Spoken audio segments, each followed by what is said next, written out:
নমস্কাৰ। যে আপোনালোকে নিশ্চয় জানে মই এজন সংবাদকৰ্মী আৰু বেলেগৰ বাতৰি বনোৱাতকৈ আজি নিজৰ বাতৰি বনাবলগীয়া হৈছে।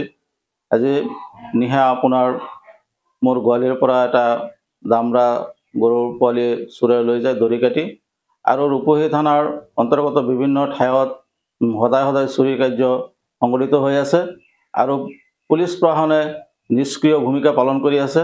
ৰূপহী থানাৰ আৰক্ষী ভাৰপ্ৰাপ্ত বিষয়া মহোদয়ক আপোনালোকৰ সংবাদ মাধ্যমৰ জৰিয়তে জনাব বিচাৰিছোঁ যে আপুনি ইয়াৰ বিষয়ে তৎপৰ হওক, চোৰ ধৰক। আৰু এই চোৰ নহয়, এইবিলাক ডকাইত ৪-৫টা একেলগে আপোনাৰ ঘাৰি লৈ আহে আৰু এইবিলাক আহি আপোনাৰ এই দুষ্কাৰ্যবিলাক কৰি আছে, যিবিলাক মানে আমাৰ গঞা ৰাইজৰ এতিয়া অশান্তি হৈ আছে, ৰাইজৰ নিদ্ৰা হৰণ হৈছে আৰু এইবিলাকৰ লগত আৰ্মছ থাকে, এইবিলাকৰ মোকাবিলা ৰাইজ হ'ব নোৱাৰে। গতিকে প্ৰশাসনে পেট্ৰলিঙৰ ব্যৱস্থা কৰিব লাগে।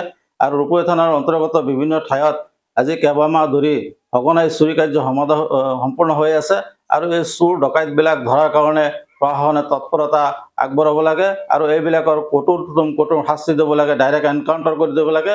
ৰাইজ অশান্তিত আছে।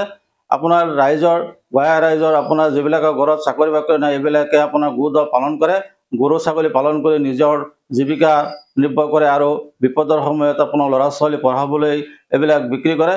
গতিকে এই সম্পদবিলাক নাইকিয়া হৈ আছে। পুলিচ প্ৰশাসনে অতি কঠোৰ ব্যৱস্থা ল'ব লাগে।